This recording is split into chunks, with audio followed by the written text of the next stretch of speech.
Malam-malam. Malam-malam banyak muka-muka baru. Ini welcome buat yang baru pertama kali join.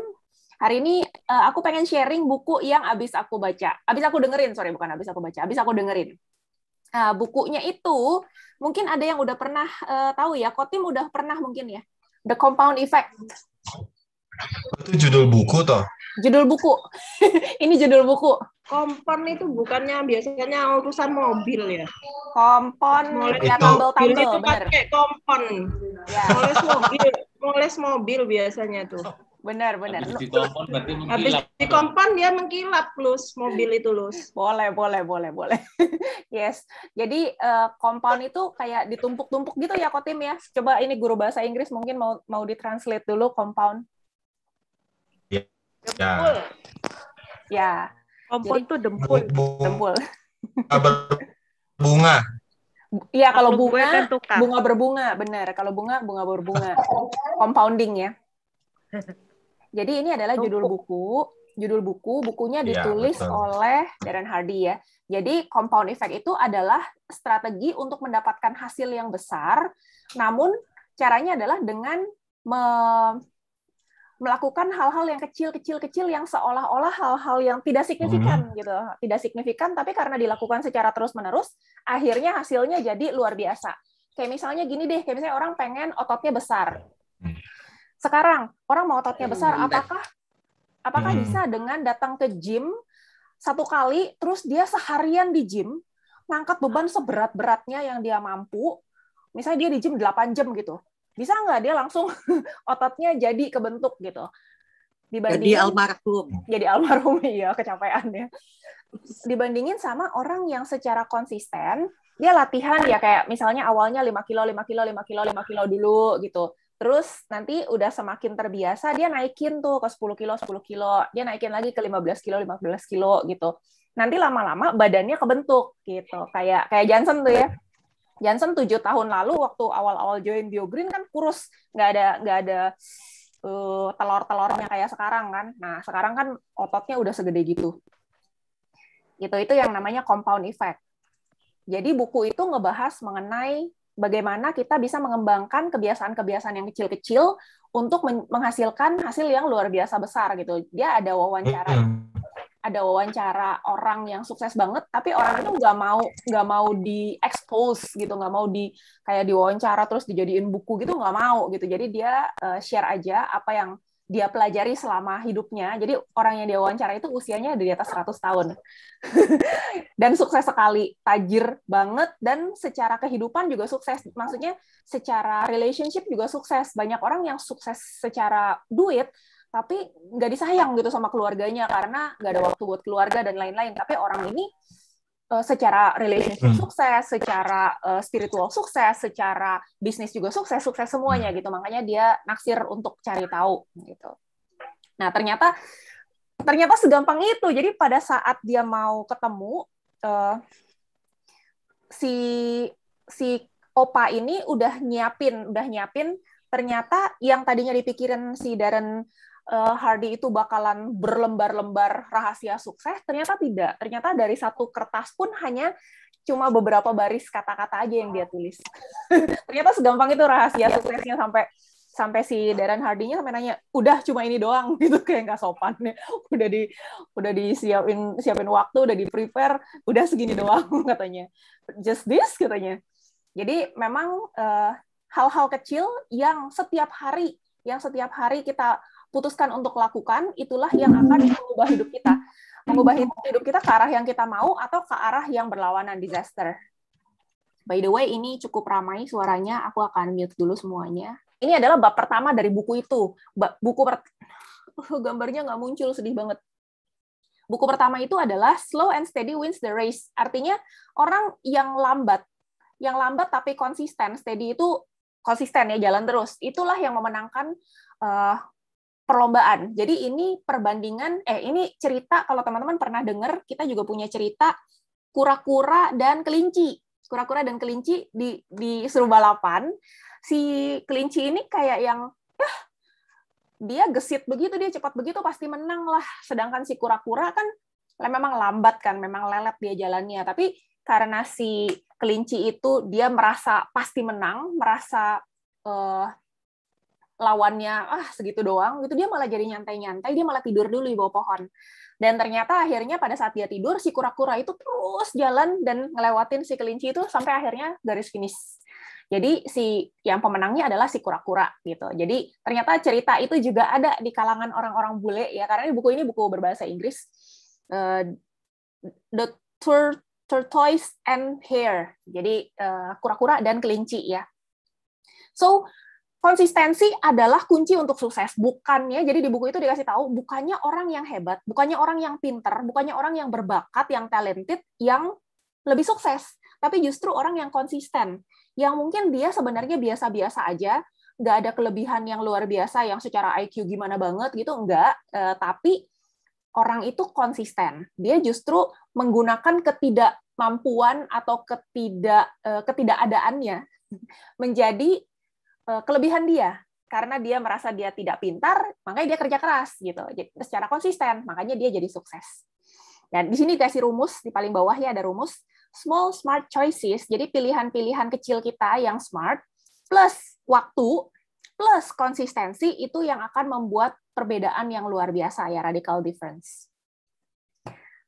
Terus ini rumusnya nih, small smart choices plus konsistensi plus time jadi radical difference.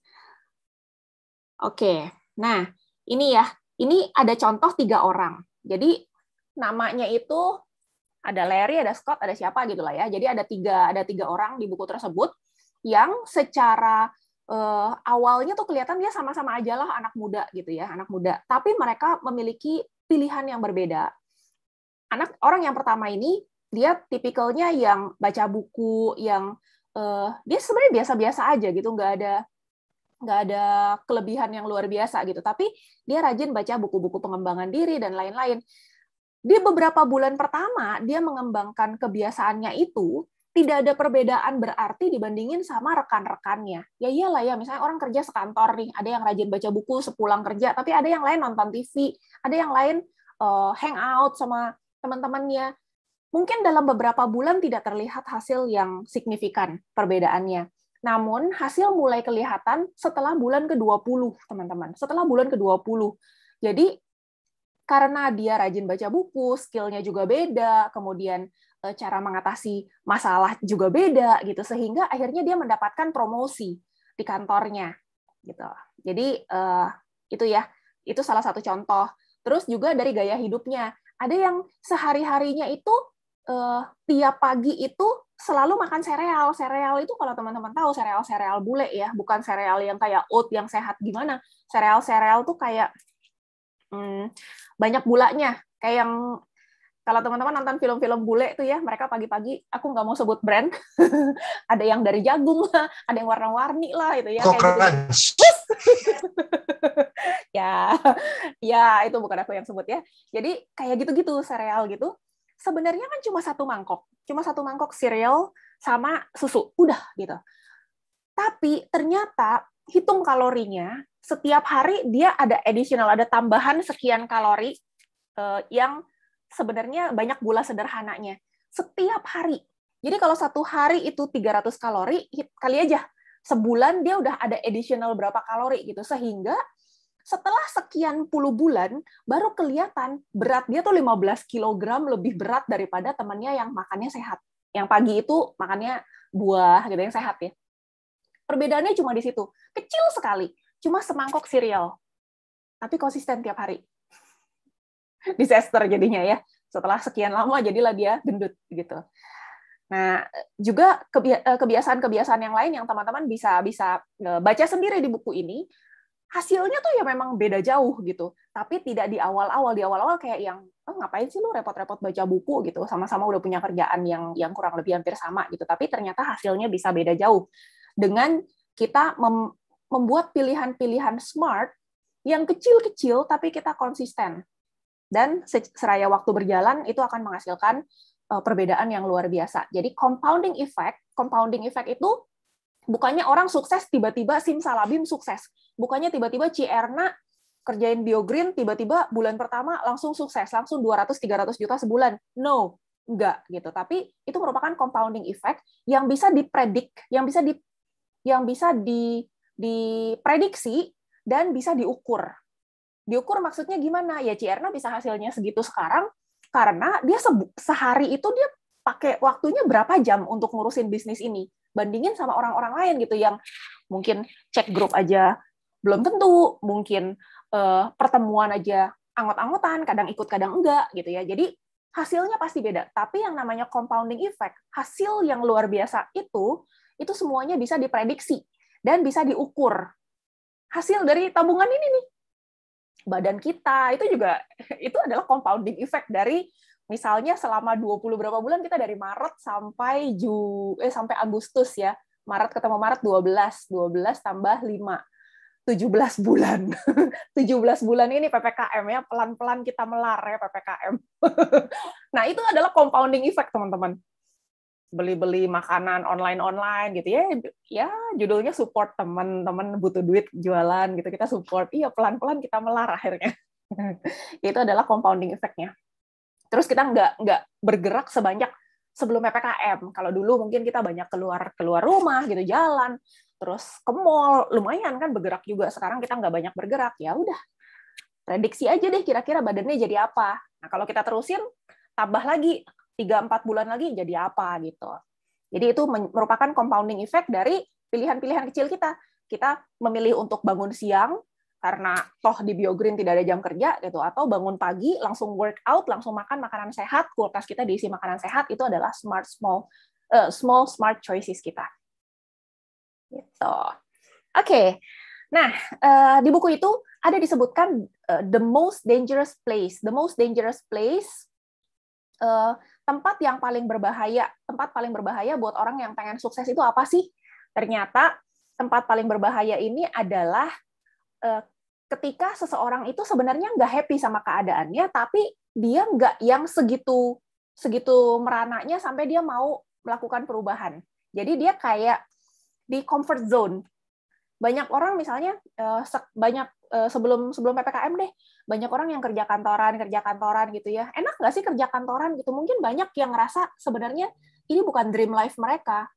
Sebenarnya bukan cita-cita mereka kerja jadi pegawai kayak gitu setiap hari gitu. Tapi keadaan not happy-nya itu nggak yang segitu parahnya gitu. Mereka yang ya udahlah masih disyukurilah ada kerjaan gitu ya, bukan yang sampai segitu merananya sehingga mereka ingin berubah gitu. Kalau belum ada sampai keinginan berubah, ini yang berbahaya teman-teman. Ini si comfort zone alias si comfort zone ya.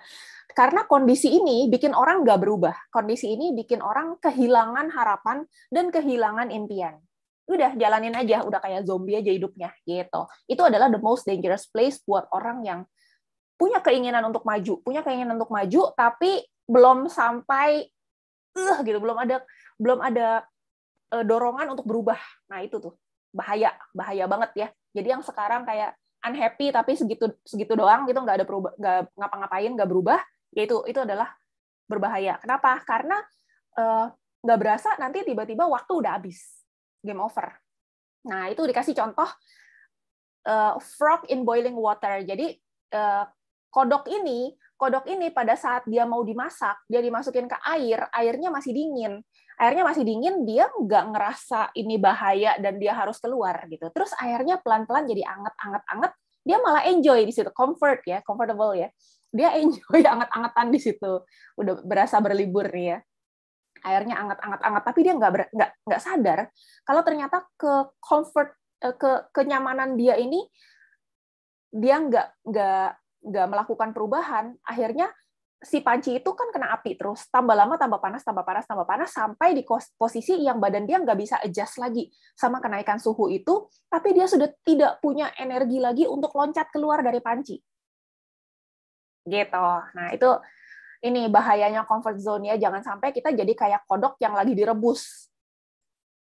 Nanti udah sampai terlalu panas, udah nggak bisa keluar kitanya. Gitu. Nah, terus di buku itu juga disebut mengenai banyak orang kan berpikir, orang tuh bisa maju karena dia punya pengetahuan, karena dia sekolah S1, dia sekolah S2, S3. Sebenarnya knowledge itu bukan power. Kalau menurut buku itu ya, knowledge is not power. Kenapa? Kalau memang orang yang punya pengetahuan itu adalah orang yang pasti sukses, maka siapapun yang punya akses ke internet harusnya udah kaya raya, udah sukses besar. Karena dia punya akses ke informasi, ke pengetahuan. Tapi ternyata kan enggak, keadaannya enggak seperti itu. Jadi, knowledge itu adalah potential power. Knowledge atau pengetahuan hanya akan menjadi powerful ketika orang yang punya knowledge tersebut melakukan action. Kalau nggak ada actionnya, knowledge doang, baca buku, ikut training, tapi nggak dikerjain, maka itu semua adalah useless. Gitu. Jadi, knowledge plus action adalah power. Powernya di mana? Di actionnya. Oke, ini teman-teman kalau ada yang mau di-share, ada yang mau ditanya pun boleh langsung jump aja ya. Ini bukan training kayak Bu Guru lagi ngajar anak sekolah gitu, enggak. Aku sharing apa yang aku baca. Ini sebenarnya cepat kok, aku rasa nggak sampai 1 jam juga selesai satu buku ini. Oke, terus choices. Aduh, sayang gambarnya nggak keluar. Gambarnya ini keren banget sebenarnya. Ini pilihan ya, pilihan. Kita itu selalu dihadapkan pada pilihan-pilihan. Mau A apa mau B? Mau makan mie instan atau mau minum Rojenic? Aduh, paling berat pilihannya. mau makan kue-kue atau mau makan ketimun, gitu kan? Susah kan? Dihadapkan pada pilihan-pilihan terus. Nah, kita buat pilihan-pilihan. Kita sekarang bikin Coach, pilihan. campur sih, Lus. Akhirnya, Lus. ya, enjoy the life juga ya. Ketimun sih, Lus. Oh gitu ya? Aku ketimun. Campur salad. Salad sama itu. Babi goreng. Oke. Jadi pilihan-pilihan yang kita bikin, akhirnya pilihan-pilihan itu yang membentuk kita. Pertama kita yang milih, kemudian pilihan itu yang ngebentuk kita. Kita memilih untuk, kalau teman-teman masih ingat materi trainingnya Pak Larry yang Atomic Habits ya, kebiasaan-kebiasaan kecil, di situ kita bikin kebiasaan kecil yang kita mau kembangkan. Nah, pada saat itu aku tulis, salah satunya post-it aku tempel di kamar mandi. Setiap kali lewatin pintu kamar mandi itu harus 12 kali wall push up. Jadi push up tapi nggak yang berat yang kayak di lantai gitu, push up-nya ke dinding gitu. Nah, ternyata setelah itu dilakukan, sampai sekarang masih ada post-it-nya. Dan masih dilakukan juga, tadi pagi juga lebih ekstra. Karena 12 itu lama-lama jadi nggak berasa. Jadi tahun lalu 12 itu kayak udah capek gitu. Sekarang 20, 30 gitu ya. Pokoknya diekstrain aja, diekstrain gitu. Lama-lama ya aku sih ngerasa duduk tuh lebih tegap gitu dibanding dulu tuh gampang banget lupa dan jadi bongkok, jadi kayak udang gitu. Tapi kalau sekarang karena sering wall push up jadinya badannya tegap gitu. Jadi pilihan yang kita buat untuk melakukan si wall push up itu, contoh itu kan kecil ya. Small thing lah, nggak penting banget gitu wall push up setiap hari, setiap lewatin kamar mandi. Tapi ternyata pilihan kita untuk melakukan wall push up itu membentuk postur kita. Which is ini mungkin kita akan bawa terus sampai kita tua kan. Aku banyak banget lihat orang-orang manula itu yang kayak udah di atas 60 gitu ya, yang udah nggak bisa tegak lagi, yang badannya tuh badannya 90 derajat gini. Jadi mukanya madep tanah, madep lantai gitu. Nah, kebiasaan kecil ini yang ngebentuk kita nih. Apakah kita mau ketika kita usia 60, 70, 80 kita mukanya madep tanah gitu kan, jalannya ngelihat bawah gitu. Of course not, right? Jadi inilah pilihan-pilihan kecil yang kita bisa pilih, kita yang pilih ya, dan itu akan ngebentuk kita. Setiap pilihan kita, every choice, termasuk yang kecil-kecil ya, setiap pilihan kita itu memiliki efek berlipat ganda ya, compounding effect on your life gitu di dalam kehidupan kita. Jadi pilihan kecil itu impact-nya nantinya gede. Elephants don't bite. Bener ya, gajah itu nggak ngegigit ya. Yang ngegigit nyamuk ya. Semut tuh ngegigit, nyamuk tuh ngegigit. Anaknya Pak Jamin lagi kena digigit nyamuk. Ya, jadi justru hal-hal gede itu kadang-kadang kita nggak ignore, tapi hal-hal kecil yang kita cuekin. Hal-hal kecil yang kita cuekin, tapi ternyata itu yang menyakitkan. So, hati-hati sama si nyamuk gitu ya. Yang hal gede mungkin don't bite, tapi mosquito bites. Maksudnya apa? Maksudnya hal-hal yang kita kadang-kadang pilih tanpa sadar, tanpa dipikirin. Nah, itu yang bisa bikin kita jadi ngaco, bikin kita jadi tidak mencapai impian kita. Jadi, kita perlu ingat untuk fokus pada hal-hal yang positif ya. Nah, di sini si penulis buku tersebut, si Darren Hardy itu, dia tulis dia ceritain, dia tuh punya istri. By the way, Darren Hardy ini ada yang kenal nggak sih siapa? Nggak terkenal ya. Itu yang punyanya. Bukan saudara sih, Lus. Saudara bukan, kenalan bukan, teman bukan, hidup lagi gitu. Bukan downline gue juga kok. Bukan downline ya, iyalah. Kalau downline dia udah sukses banget. Jadi dia dari umur 24 tahun itu udah miliuner. Dan miliuner di Amerika itu jutaan dolar ya, bukan jutaan rupiah ya. Miliuner. Jadi dari muda banget, dari umur 24. Nah, dia yang punya penerbit majalah sukses. Kalau majalah sukses, teman-teman pasti pernah dengar, pernah lihat, meskipun nggak notice banget karena nggak langganan. Tapi dia yang punya majalah itu, dan dia kerjaannya apain? Kerjaannya interview orang-orang sukses. Interviewin orang-orang sukses.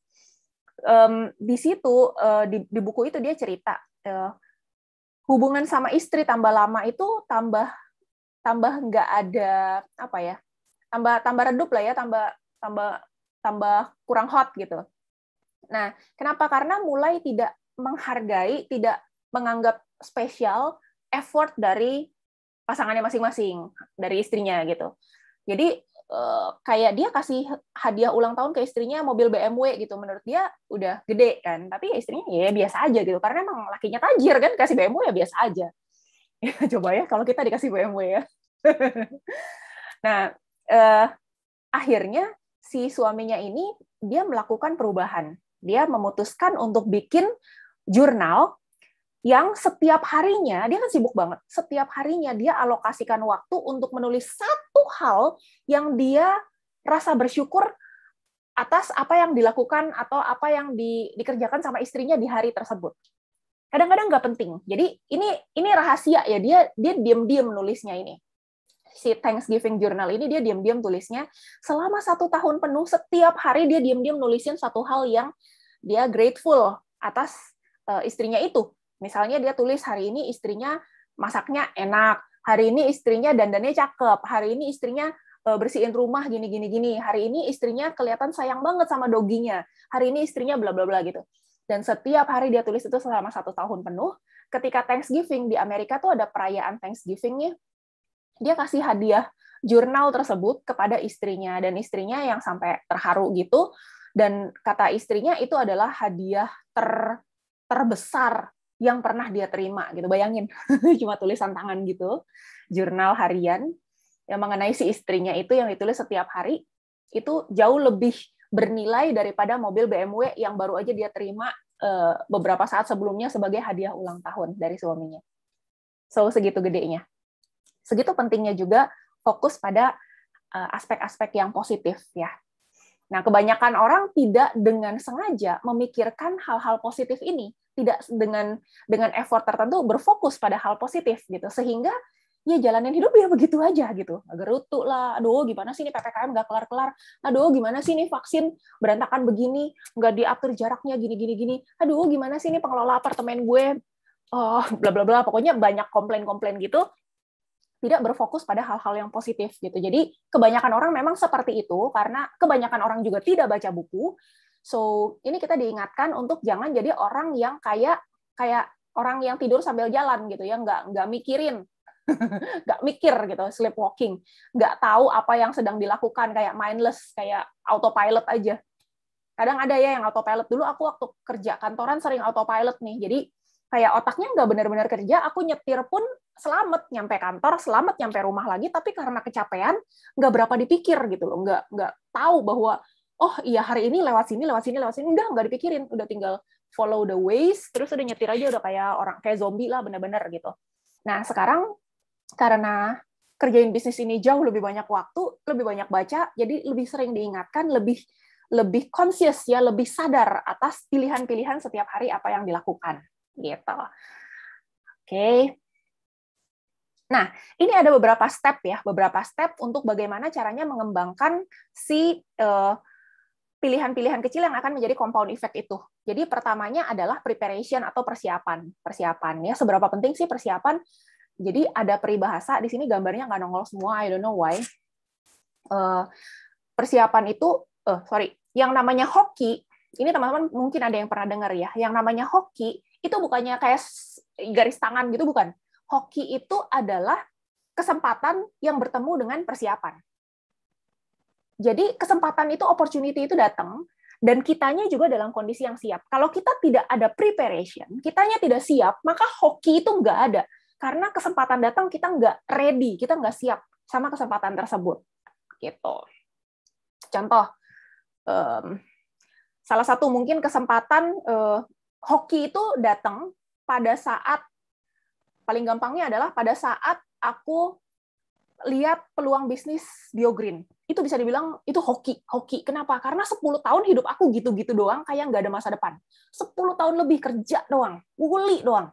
Tabungan ada tapi tipis. Mobil ada tapi nyicil gitu. Ya, aduh gila. Masa depan tuh agak suram. Suram banget sebenarnya. Masa depan suram pada saat itu ya. Meskipun orang melihatnya kayak keren gitu, kerja di perusahaan gede, perusahaan asing, posisi lumayan gitu. Tapi no, I think I don't have any future. Aku nggak mikir aku punya masa depan yang cerah di situ, di karir tersebut gitu ya. Mana bosnya masih muda gitu. Koyong ada nggak di sini? Bosnya masih muda kan, dia masih ada di situ gitu. Mau kemana ini arahnya karirnya juga? Gitu. Jadi pada saat itu ketemu peluang bisnis BioGreen, akunya siap nggak? Siap. Kenapa? Mentally udah mikir, udah nyampe situ gitu, udah aku harus melakukan sesuatu yang berbeda gitu, nggak bisa kerja begini-begini terus gitu. Terus udah ada persiapan belum? Ada. Persiapannya apa? Persiapannya adalah udah ada tabungan. Udah ada tabungan yang bisa dijadiin modal gitu, meskipun habis langsung. Begitu join 3 platinum, sisa tabungan 0 di rekening. Nggak ada. Habis bener-bener ya. Jadi aku join BioGreen tuh ngabisin tabungan aku semuanya. Jadi segitu pentingnya persiapan. Banyak lagi persiapan lainnya ya, kayak udah sempat dipikirin kayak apartemen yang aku beli ini bukan aku cek ke sini pada saat udah join BioGreen, bukan. Ini pada saat aku masih kerja di kantor. Masih di kantor lama malah, sebelum di Henkel masih di Kimberly Clark, aku udah cek, udah survei ke sini. Aku pindah ke Henkel, aku survei lagi ke sini. Survei bolak-balik. Survei bolak-balik. Kenapa? Karena emang udah kepengen banget punya tempat tinggal sendiri gitu ya. Nah, ini yang member-member baru nggak tahu historinya. Nanti kapan-kapan aku ceritain, aku sharing-sharing cerita. Jadi memang kepengen banget harus punya rumah atas nama sendiri gitu. Jadi udah bolak-balik ngecek di sini. Dan ketika peluang BioGreen itu datang, I'm ready dan aku langsung kerjain gitu. Jadi itulah preparation-nya. Hoki yang berikutnya banyak banget, hoki berikutnya ya. Ketika Pak Larry nawarin untuk joinan beli tanah di PIK 2, itu juga menurut aku salah satu hoki. Pada saat itu, kalau seandainya aku tidak nabung, nggak punya financial planning yang benar, ya pasti nggak ada spare lah buat nyicil tanah itu. Tanah itu agak gila. Nyicilnya itu lumayan, puluhan juta per bulan. Tapi di saat aku ambil cicilan tanah yang bareng Pak Larry itu, sebelumnya sudah ada cicilan apartemen. Cicilan Menara Jakarta itu juga 65 jutaan per bulan gitu. Udah ada cicilan apartemen lainnya. Tapi karena siap gitu, karena ngatur pengeluaran dan lain-lain, pemasukan dan pengeluaran, maka bisa. Jadi kalau tawaran dari Pak Larry datang tapi kitanya tidak siap gitu ya, duitnya nggak ada Pak gitu, ya nggak jadi hoki gitu. Kayak yang pada saat kalau teman-teman ikut yang waktu itu Stephen ngejelasin mengenai cara cari duit apa segala macam gitu ya, the way dia cari duit, kan dia tajir tuh. Dia tajir, jarang-jarang dia mau sharing apa yang dia kerjain, kan agak misterius orangnya. Terus pada saat dia sharing dan aku benar-benar belajar dari dia, benar-benar ikutin gitu. Dan sekarang aku punya additional income ribuan dolar juga per minggunya gitu. Jadi itu adalah hoki. Peluang datang, kitanya ada persiapan. Nah, itu pentingnya persiapan, teman-teman ya. Jadi compounding effect pertama itu harus ada preparation. Kenapa? Ketika hoki itu datang, ketika peluang itu datang, kitanya siap untuk jadi orang yang beruntung ya. Dan kita nggak akan bisa melihat apa yang kita nggak cari gitu, nggak yang tiba-tiba kita ngerasa dapat hujan duit dari langit gitu, dapat durian runtuh gitu, nggak. Kita harus benar-benar nyari sesuatu, benar-benar pengen sesuatu, baru peluang itu kita bisa lihat gitu ya. Jadi kita tidak bisa melihat apa yang kita tidak cari, dan kita tidak bisa, you can't look for what you don't believe in. Dan kita nggak bisa mencari apa yang kita nggak percaya gitu. Kalau teman-teman punya pengalaman, ini deh, ada yang hobi mobil kali ya. Kalau hobi mobil, misalnya teman-teman lagi kepengen punya mobil tertentu, misalnya lagi pengen beli Fortuner gitu. Terus tiba-tiba tiap kali di jalan ketemu Fortuner, kok jadi banyak Fortuner ya. Sebelumnya kayak nggak ada Fortuner itu, kayak dikit banget. Padahal kan nggak kayak gitu. Memang udah ada Fortuner-nya di mana-mana, udah ada. Tapi karena kita lagi plan, pengen beli mobil tersebut, kita jadi berasanya tiba-tiba lihat ting ting ting ting Fortuner di mana-mana gitu ya. Jadi itu yang dimaksud dengan preparation. Kita harus pengen dulu, baru kita bisa nongol tuh peluang-peluang, kita bisa notice. Gitu ya. The more I practice, the luckier I get. Oke, next. Jadi yang pertama itu preparation, yang kedua adalah habit. Habit itu adalah kebiasaan. Ada yang tahu nggak ini siapa? Untung gambarnya muncul. Larry Bird ya? Yes, betul Benar sekali. Yes, betul. Larry Gila, Bird. gue tua banget. He's old, right? He's old.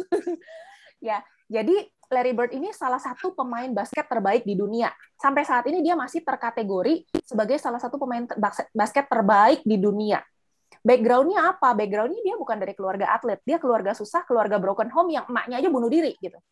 Tapi karena dia saking nggak sukanya di rumah itu, maka setiap pagi dia berlatih.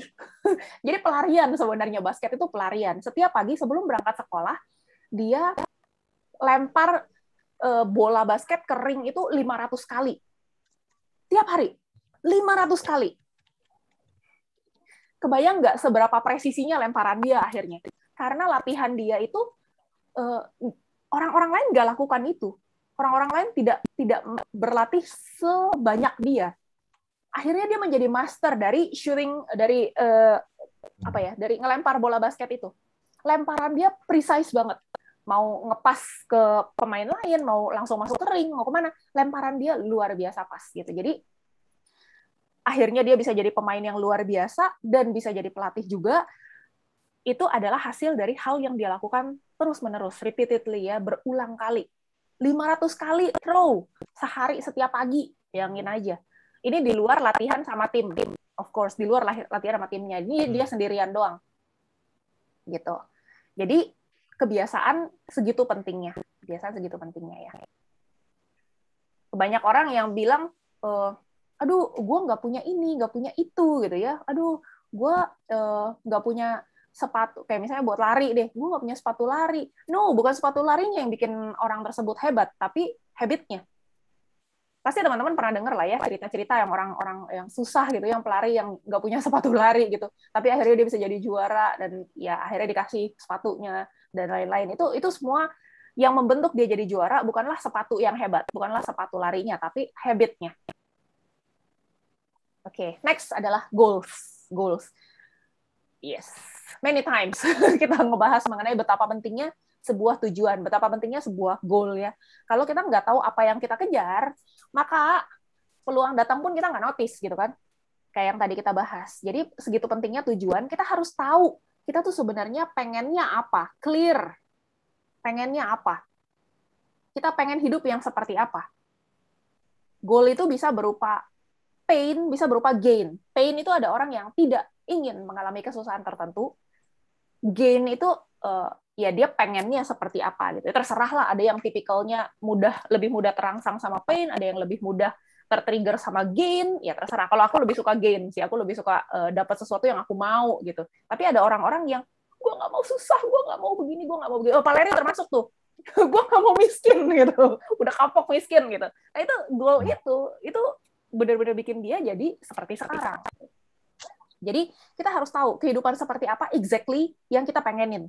Dan setelah kita tahu goal kita, setelah kita tahu kita pengennya apa, baru kita bisa bikin planning, bisa bikin rencana sesuai dengan kriteria yang kita mau.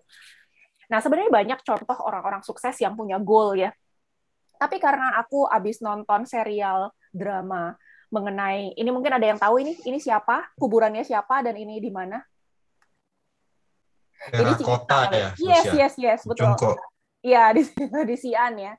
Xi'an itu dulunya apa ya? Sehuang itu ya apa yang Sehuang, tuh.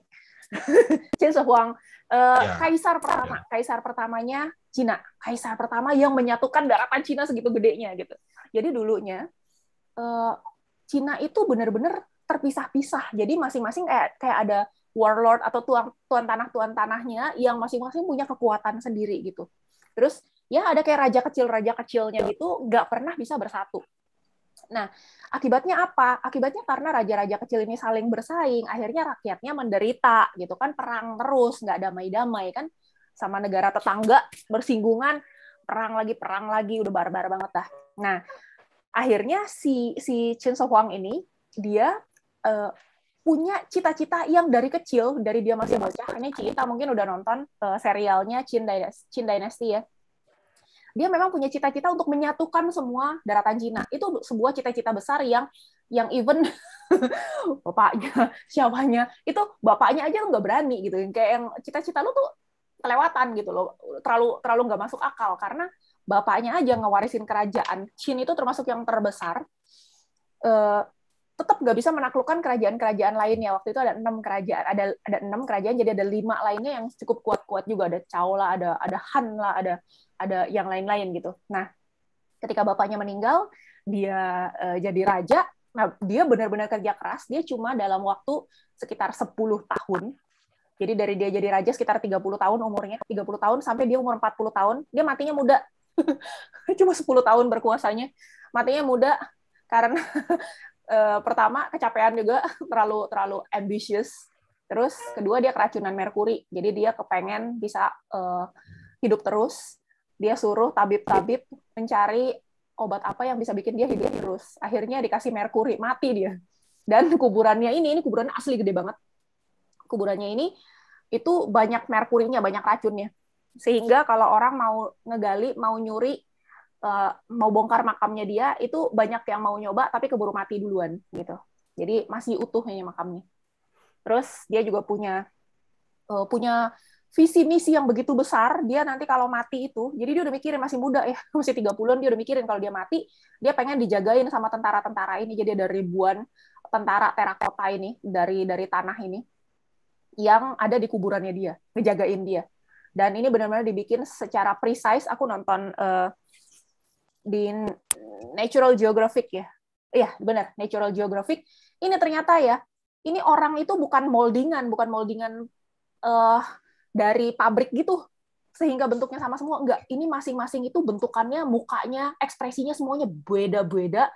Dan ini benar-benar persis kayak waktu orang perang dulu ya. Jadi bagian depan itu pemanah-pemanah, baru bagian belakangnya itu yang infanteri ya, yang ada ya belakangnya lagi kavaleri yang pakai kereta kuda dan lain-lain, itu semua.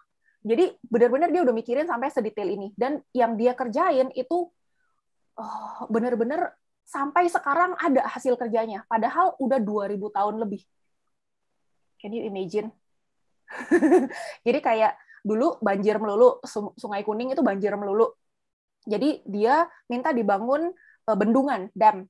Damnya itu benar-benar makan waktu panjang sekali. Dia manggil ahli gitu dari negara luarnya, Qin.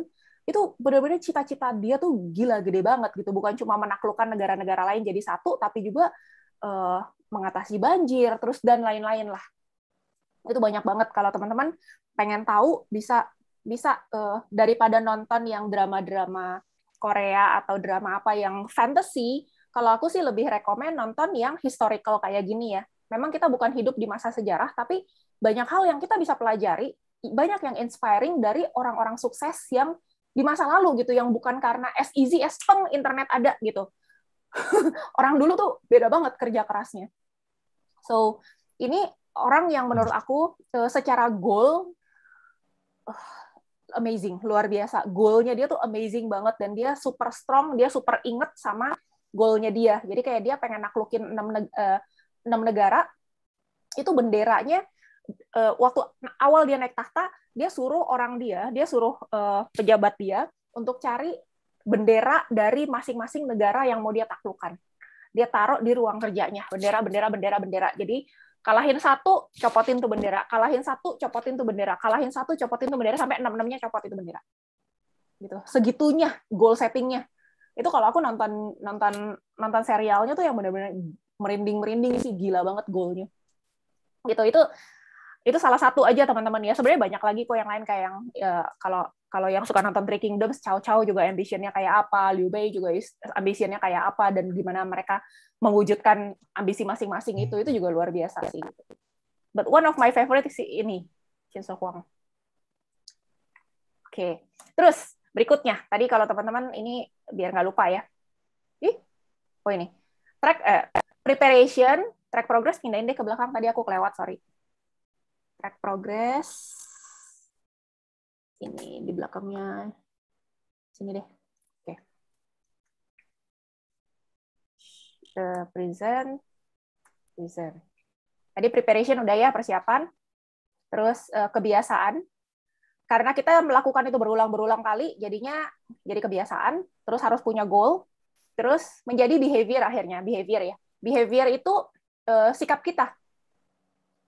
Sikap kita memilih secara sadar apa yang kita harus mulai lakukan, apa yang kita perlu berhenti lakukan. Ini penting banget. Mulai lakukan dan berhenti lakukan. Kadang-kadang kita secara tidak sadar tuh kayak yang kalau kita nggak secara sadar memilih apa yang mau kita lakukan, kita kayak terkontrol sama sosial media ya. Berapa jam sehari scrolling di mana, di TikTok lah, di YouTube lah, di Instagram lah. Bukan nggak boleh, tapi apa yang dilihat gitu, sadar nggak? Banyak orang tuh berjam-jam cuma scrolling doang, scrolling, dan nggak dapat apapun gitu. Nah, ini ada pertanyaan penting dari buku itu, bagaimana dengan rasio entertainment education kita? Rasio itu perbandingan ya. Coba teman-teman bandingin, berapa banyak entertainment dalam sehari, berapa banyak education dalam sehari. Education tuh belajar ya, education itu kayak misalnya kita baca buku, kita ikut seminar itu education, ikut training itu education. Tapi entertainment tuh kita yang kayak itu scrolling nggak jelas itu. Perbandingannya seperti apa? Dan itu teman-teman bisa ukur masa depannya seperti apa. Made su apa gimana gitu ya. Ini ya. Orang kalau 0% kontrol, kalau 100% kontrol. Jadi kita plus pilihan-pilihan kita plus behavior kita, behavior itu sikap kita memilih ya, apa yang mau dilakukan dan apa yang tidak dilakukan, plus habit kita, itulah yang menjadi terwujudnya goal kita. Jadi goal kita bisa terwujud itu bukan cuma goal doang, bukan cuma kepengen law of attraction, I really want that, aku bener-bener kepengen punya rumah sendiri gitu. Iya, moga-moga alam semesta membantu mewujudkannya gitu. Hei, bangun, tidurmu terlalu miring nak. Ya jadi goal itu nggak yang kayak gitu, nggak yang cuma ditulis, digambar, ditempel, enggak gitu. Tapi ada pilihan-pilihan yang kita lakukan setiap harinya yang menjadi behavior kita juga dan menjadi habit kita juga. Oke. So buku ini bagus banget buat reminder ya. Nah, terus perlu juga track progress ya. Jadi orang-orang yang maju, yang improve terus, itu rata-rata mereka juga melakukan tracking untuk progresnya. The magic is not the complexity. Jadi yang hebat itu bukan kompleksitas, bukannya sesuatu yang modern atau yang gimana, bukan. Magic itu adalah di mana doing the little things repeatedly. Jadi melakukan hal-hal yang kecil itu berulang kali gitu. Baru ada perubahannya.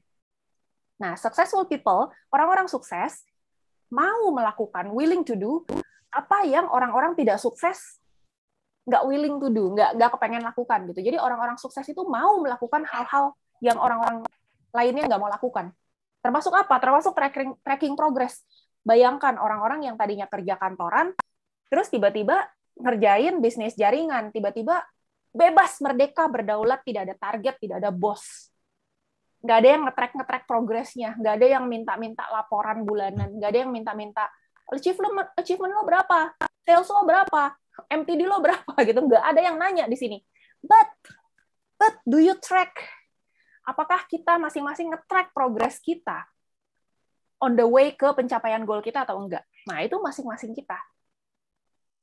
The beauty of this business, indahnya bisnis ini adalah kita memang tidak ada atasan yang ngejar-ngejar gitu. Terus Lucy juga kan belakangan lebih bebasin kan, yang emang pengen jadi leader, ayo jadi leader. Tapi kalau yang enggak, yang nggak dikejar-kejar terus, nanti komplain lagi dibilang kayak karyawan gitu kan. Ya udah, sekarang ya udah masing-masing dewasa lah gitu. Nah, apakah kita tracking progress kita? Tracking progress pakai apa sih? Pakai jurnal. Pakai jurnal, lu nggak punya laptop, nggak punya Excel apa segala macam. Ngapain pakai laptop? Lu sih juga jurnalnya pakai buku. Nih, ditulis masing-masing. Apa yang menjadi goal besar? Nih, goal besar ini satu, ini goal besar yang kedua. Ada bukunya yang terpisah, yang benar-benar di-track. Step by step ini semua jurnalnya. Benar-benar ditulis gitu. Jadi bukan omong-omong doang. Ini apa yang mau di-achieve, apa yang mau diwujudkan, itu semuanya ada di sini. Gitu. Oke, jadi penting untuk track progress kita ya. Oke, nah ini udah tinggal rangkumannya. So, buku itu kan bicara mengenai bagaimana caranya untuk sukses, tapi dari hal-hal kecil kan. Jadi kesimpulannya, sukses itu bukanlah melakukan 5.000 hal secara benar-benar bagus, secara benar-benar luar biasa. No, nggak sesusah itu. Sukses itu adalah cari half a dozen, jadi dia bilang setengah lusin ya. Cari 6 hal, nggak harus 6 exactly, tapi maksudnya sedikit gitu. Cari hal-hal yang teman-teman lakukan dengan baik, dan lakukan itu 5.000 kali. Lakukan secara konsisten maksudnya. Nggak usah menjadi ahli di Instagram, menjadi ahli di TikTok, menjadi ahli di YouTube, menjadi ahli di Facebook, menjadi ahli di segala macam, jadi ahli. Nggak perlu. Tapi cari beberapa hal dan jadilah master di situ. Jadilah ahli di situ. Lakukan 5.000 kali. Jagonya presentasi. Presentasinya pakai Zoom. Presentasi 15 menit. Lakukan itu 5.000 kali, maka Anda akan jadi master untuk presentasi 15 menit. Gitu. Jadi lakukan berulang kali, benar-benar jadi master. Udah merem deh, udah kalau bahasanya Cierna itu ngigonya aja presentasi. Sakingan udah master di presentasi, ngigonya aja presentasi gitu. Jadi nggak perlu terlalu serba bisa, banyak hal yang harus dilakukan. No, pilih aja beberapa hal dan jadi master di situ. Itu untuk orang yang pengen jadi sukses ya. Aku baca buku-buku juga.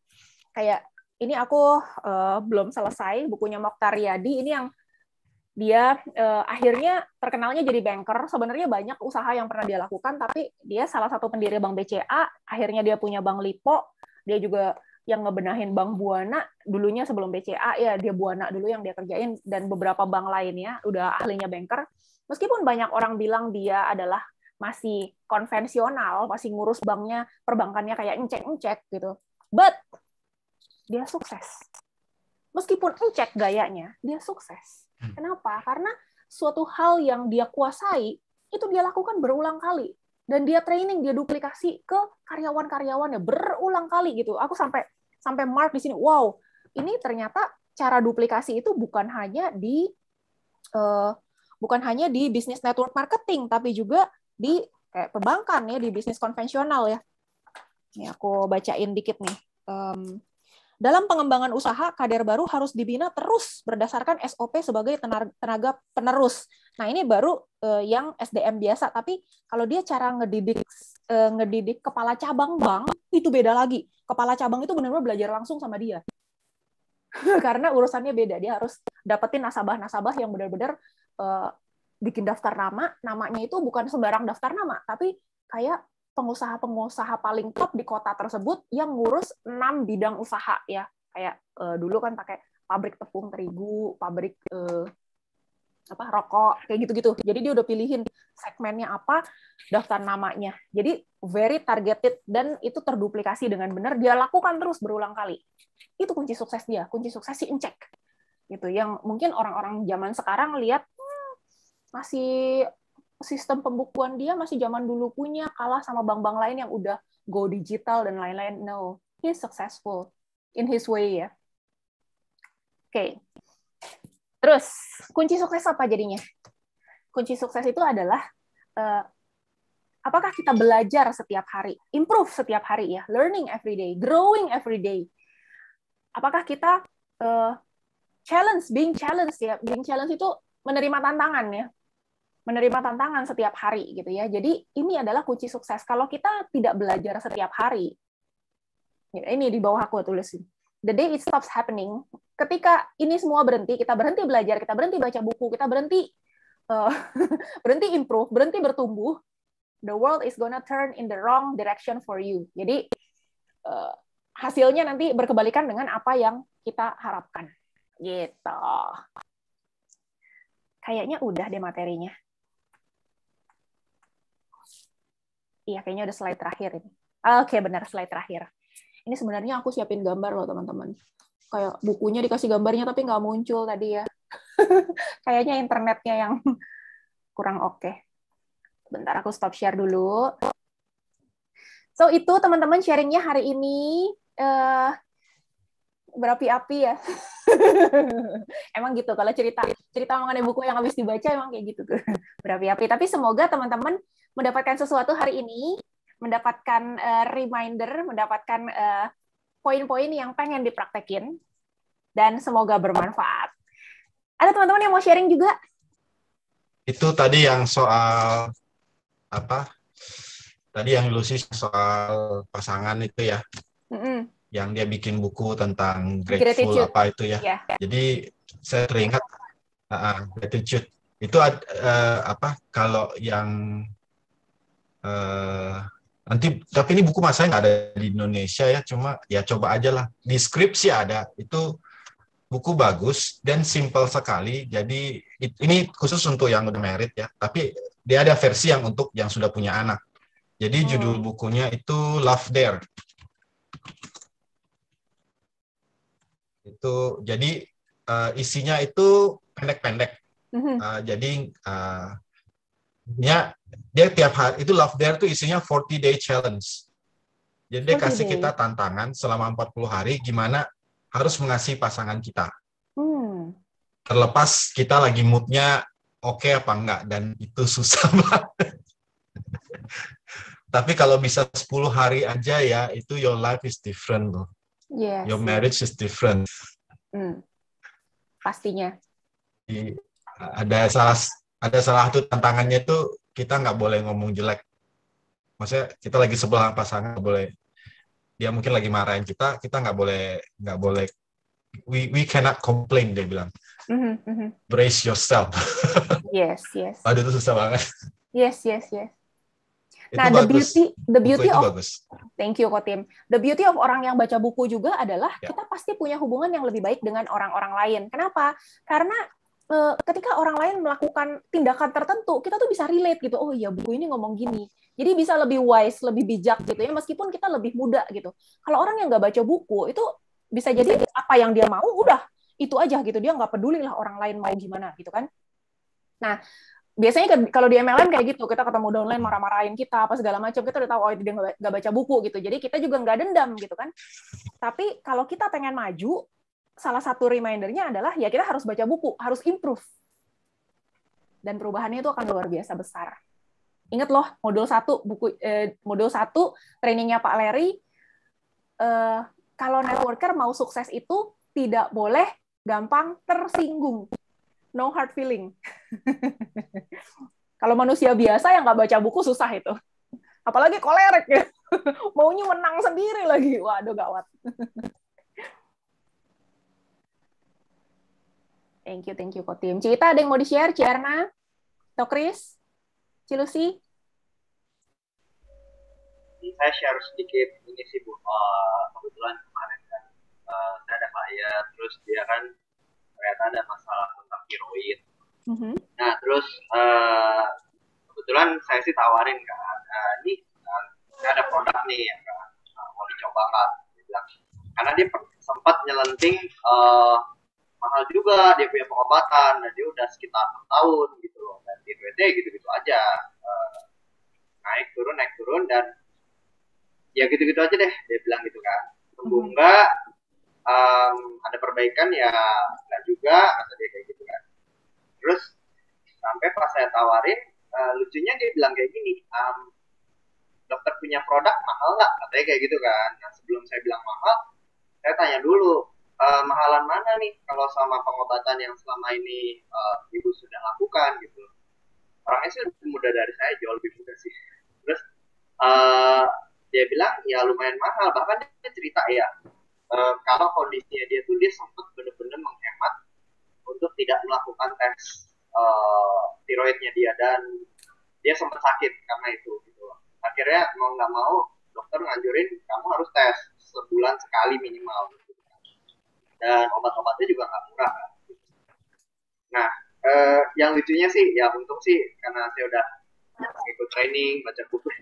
Dia bilang, gimana ya dok ya, saya ini cuma pekerja karyawan lah gini-gini. Jadi dia mengutarakan semua apa ya negativitas yang dia punya gitu, dan dia sadar akan hal itu gitu loh. Dan begitu saya coba untuk sedikit lurusin ke arah mindsetnya dia bahwa ya lu posisinya memang seperti itu, lu harusnya udah tahu gitu kan. Hanya apa namanya, dalam arti kata dia terima uang karena dia pekerja swasta, terus dia banyak cicilan, dia banyak ini. Jadi saya ngomongin produk, tapi dia ngomongin ke arah dia punya ini. Saya nggak bisa jualan, saya langsung gitu loh kebuka semua. Ternyata memang dia udah pernah ditawarin beberapa MLM lalu lumayan banyak gitu kan. Tapi saya jadi apa sih namanya, sadar ya, oh iya ya ini, oh gini ya orang kalau udah comfort zone ya, maksudnya dia tuh udah tahu dia punya masalah tuh kayak gitu, tapi dia nggak mau keluar dari masalahnya dia gitu, karena dia sudah merasa nyaman gitu. Ya let's say akhirnya sih saya bilang, ya kalau misalnya emang mau, dia bilang kan bisa dibeli sasetan nggak? Ya bisa sih, tapi kalau cuma dimakan 1-2 kali kan mana efek, saya bilang gitu. Yeah. Terus akhirnya itu juga jadi apa ya, berimbas ke beberapa mungkin kalau misalnya kita punya downline ya, jadi saya ngerasa oh iya ya, ngapain juga saya harus, kan karena beberapa minggu ini kan terus terang sih jujur saya agak gimana ya, agak galau agak galau gitu dengan downline kan. Ya so far sih saya sejauh ini sih mungkin oke ya, karena kan dulu sih tahu ya, saya sempat konsul kemarin dan udah dapat beberapa closingan ya. Saya sih happy sih, maksudnya saya jadi ngerti gitu loh, apalagi ikut training Komo kan, jadi saya ngerti kalau misalnya kita apa ya, ternyata begini toh gitu loh ya, kalau orang kena comfort zone terus, dan itu saya sendiri mengalamin gitu loh. Untungnya itu kita diingetin dengan bukti nyata orang di depan kita gitu loh. Dan training ini sih menurut saya yang sekarang ini emang benar-benar ngingetin lagi ya, kita tuh nggak boleh, ibaratnya kalau bisa bukan, kalau dulu sih bilang setiap minggu, kalau menurut saya mungkin setiap hari kita mesti perbarui, refresh, kita punya goals, kita punya impian ya gitu loh, karena everything happen gitu loh, karena setiap detik hidup kita, momen kita tuh selalu apa ya, berubahnya tuh cepat gitu loh ya kan. Sehingga saya juga oh iya ya, ngapain saya ngelewatin 24 jam kemarin saya apa kayak down apa segala macam, buat apa gitu loh ya kan. Ternyata begitu saya ubah mindset saya 24 jam ke depan, ternyata langsung dapat closingan kan yang kemarin itu gitu. Langsung buru-buru kayak gitu. Jadi emang disadarin banget sih kalau ya kita harus conscious ya, kita harus terus jangan sampai kita terlena dengan apa ya, yang tadi Bu Lucy bilang apa, autopilot ya. Kodok di air yang direbus, dipancing. Ya, dan kita jangan sampai autopilot juga gitu loh, karena kadang saya juga lagi praktek dari pagi sampai sore operasi, itu juga kayak autopilot gitu loh. Black, jahit. Saya mengingat, oke lah, kayaknya banyak ya dari pagi sampai sore operasi gitu. Cuman, ayo dong sadar gitu loh. Lu mau 1000 operasi juga, lu punya kontrak dengan you punya bos sekarang kan, ya lu tau lah gitu loh. Satu operasi sama 1000 operasi lu sama gitu loh maksudnya. Thank you sharingnya Dok Chris. Itu reminder juga betapa pentingnya pertemuan-pertemuan seperti ini, karena ketika kita mengalami tantangan tertentu, kebetulan topiknya pas, kena gitu, kebangun. Kena magic moment namanya itu ya. Pun nggak buat kita, bisa jadi itu akan kena buat, misalnya buat anak cucu kita di BioGreen, gitu, buat downline kita, pas lagi ada downline yang konsultasi, pas kena, baru aja ikut training kok mau bahas ini, gitu, jadi bisa di-sharing ulang. Gitu.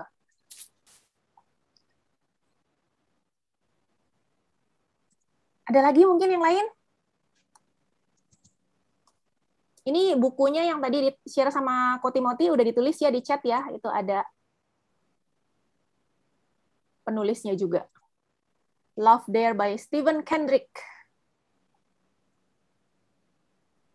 Oh iya, reminder, hari Sabtu training dari training kolaborasi leader BioGreen. Kebetulan Sabtu ini Ci Erna, jadi wajib ikut. Ci Erna ini totally kebalikannya yang Sabtu kemarin.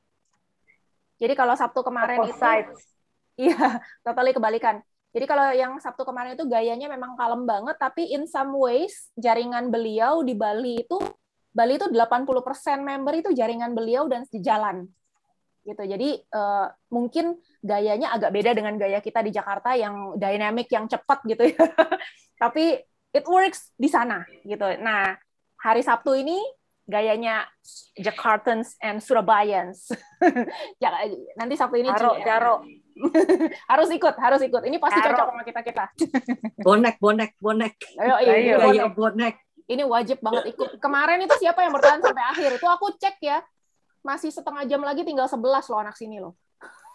Pasti kurang cucok itu. Tinggal 11 aku. Ini kenapa tinggal 11? Iya, biasa minumnya bensin dikasih minyak tanah. Susu nggak cocok ya? Susu nggak cocok. Tapi dia telaten. Bagusnya dia adalah telaten. Luar biasa. Abis ngasih training itu, besokannya dia ngasih training lagi ke timnya. Itu amazing sih. Angkat topi. Iya, luar biasa. Tadi siapa yang mau share? Cilusi ya? Aku tadi cuma mau nggak komen sih, cuma maksudnya ada sesuatu yang ya, insight yang nyantol gitu ya. Hoki itu ternyata ada rumusnya ya. Ada. Jadi kalau kita juga nggak siap melihat peluang ataupun apa juga itu lewat aja gitu loh. Yes. Tadi apa sih rumusnya tuh lucu juga tuh, ternyata hoki kan kadang orang gini, alah percuma lu mau ngapain begini begitu, kalau memang belum waktunya atau memang lagi nggak hoki juga nggak bakalan gitu. Yang penting tuh hoki. Orang sering bilang gitu soalnya kan. Rumusnya peluang yang bertemu dengan kesiapan. Jadi harus ada preparation. Oke. Betul. Berarti unsurnya ada 2, dari Yes. luar sama dari dalam. Exactly. Paling enggak bagian kita yang dari dalam yang kita Harus lakukan. prepare, betul. Kesiapan itu ya. Dan kalau kita nggak siap, kadang-kadang ada peluang pun kita nggak ngeh. Nggak kelihatan ya. Contohnya kalau di BioGreen tuh ya, kalau kita memang udah siap untuk membina member dan kita siap jadi leader, itu nggak berhenti loh, datang terus. Karena kita udah siap. Kalau kita belum siap, training kagak mau, belajar kagak mau, nggak bakal dapat member. Karena kita belum siap. Makanya diajak berantem. Ya kan? Downline-nya diajak berantem gitu kan. Kan gitu. Akan tersinggung. Aduh. Iya, jadi kalau kita udah siap, itu otomatis akan datang sendiri sih. Karena kita udah siap. Yes. Agree. Sama kayak kata Valeri kan. Valeri bilang orang paling hoki sekalipun kalau nggak ngapa-ngapain ya. Iya, betul. Mau dia doa 24 jam juga percuma lah, kagak ngapa-ngapain. Peluang plus Persiapan. Udah aku capture sih. Reminder ya, promo COVID udah ada lagi, yang Biomalt Capsule udah available lagi. Terus kita ada promo yang BioHealth Series, itu murah banget, 2 Apple SC plus 2 Diabegard atau 2 Olivia atau 2 Hypertengard, itu harganya cuma 2 jutaan. Irit 900.000 ya, salah. 900.000, betul. Kalau membernya 700 sekian. Lumayan lah. Dapat produk gratis. Iya. Kalau 900 itu dari harga konsumen. Betul. Terus kalau 900 BV belinya untuk yang platinum ya. Platinum itu dapat gratis 2 Apple SC pouch dan 2 BioFiber 9. Itu bonusnya gede sih, langsung 4 gitu. Waktu untuk ACE masih ada sampai akhir September, tinggal 1 bulan setengah. Manfaatkan betul-betul buat yang ngejar World Pool. Terus reminder juga Turki tinggal 2 bulan setengah. Ayo dikejar, biar kita bisa jalan-jalan bareng. Tambah stres. Loh, kok stres, harus enjoy ngerjainnya? Jangan. Satu ya, bisnis ini aku baca dari buku juga, buku network marketing itu aku baca banyak banget. Bisnis ini supposed to be happy. Ini bisnis harusnya orang-orang yang ngerjain happy. Jadi kalau yang ngerjainnya itu stres, pasti ada yang salah cara ngerjainnya. Jadi orang yang ngerjain bisnis ini tuh mestinya happy, yang bener happy. Kalau nggak happy berarti ada yang salah. Jangan stres. Bayangin, oh ya mau ngejar Turki, siapa lagi nih teman gue yang mau diajakin ke Turki nih? Ayo kita kerjain bareng-bareng, presentasi bareng-bareng. Justru kalau ada yang dikejar sih malah keluar ide terus. Excited, siapa ya. Gimana gitu. Betul, Tapi betul. stres kan kalau di manage juga bisa menjadi drive yang bagus tergantung manage-nya. Minum Justru Bioman. kalau terlalu slow nggak apa-apa kok, nggak apa-apa. Itu juga lewat. Iya, rebusan itu ntar jadi gosong itu. Iya. Matang. Atau enggak gini, kalau Tuhan kasih ya dapet gitu. Astaga. Ada yang begitu kan? Nanti kalau nggak dikasih Tuhan yang disalahin. Kalau Tuhan ya. kasih Tuhan sih dapet kasih, gitu ya. Ya begitulah. Ya kalau kita nggak usaha gimana mau dikasih? Kan manusia diciptakan dengan akal budi ya. Nah, ya itu dia. Oke. Budi kemana Budi? Coba. Loh, nggak ada nah. Udah. Seru hari ini. Terima kasih buat yang udah join hari ini. Semoga semua dapat manfaat ya, meskipun banyak yang kalem-kalem ini. Kayaknya yang nyaut itu lagi. Ada member baruku, Bu Chandra Dewi itu. Oh, Chandra Dewi, welcome. Oh, hai Aku Ci. udah edifikasi. Welcome, keren. Dari mana? Orang mana? Kayak nama orang Bali. Di Jakarta. Oh, Jakarta. Oke. Downline-nya Dianita dan Ferry. Nice. Oh, itu ada tuh. Ada. Maknya ada kok. Sampai ke gue ada. Wes, jangan lupa ikut besok ada health seminar dari Dr. Richard, kemudian hari Sabtu training dari Ci Erna, terus grupnya Ci Erna nanti hari Minggu ada training lagi. Yang lain-lain sesuai dengan grupnya sendiri-sendiri. Yang mau dibantuin presentasi, tinggal pilih jadwalnya, tinggal japri aja aku. Kita ready untuk support kok teman-teman untuk achieve ke Turki. Mari kita berfoto bersama. Itu apa itu? Monggo dinyalakan. Halo Firman. Firman di hotel, Firman? Enggak, baru pulang. Oh, baru pulang. Ini yang mau nginep di Hotel Bintang 5 di Ciawi ya. Hubungi Firman. Welcome. Mana? Pullman. Oh, Pullman. Wah. Monggo video Cinatalia, Niken, video belum nyala. Pak Endra. Videonya saya lagi error. Oh, error ya. Oke. Ganti HP, Cinat, lem biru. Udah ada, tapi males gantinya. Pak Endra kurusan ini, Pak Endra. Pak Endra, by the way, ini salah satu testimoni program hamil yang berhasil ya. Bukan Pak Endra yang hamil, istrinya yang hamil. Kaget gua. Lu mah gitu loh. Program menghamili istri yang berhasil. Iya. Iyalah, kalau tetangga bahaya. Mari kita berfoto bersama. Kok hijau? Ini aku pakai hijau juga deh dia Begard. Nah, 1, 2, nih. Ada yang mau masuk coba. Si Helena baru mau masuk lagi. Oke. Connect ya, pental dia. Disconnect ya. Cuman foto aja, foto. Mana Ci Helena? Oke, Ci Helena foto dulu Ci Helena. 1, 2, 3. Sip. Terima kasih semuanya buat hari ini. Makasih Lucy. Thank you. Thank you Lucy. Sampai ketemu. Kita di baterainya mati. Thank you Lucy. Thank you.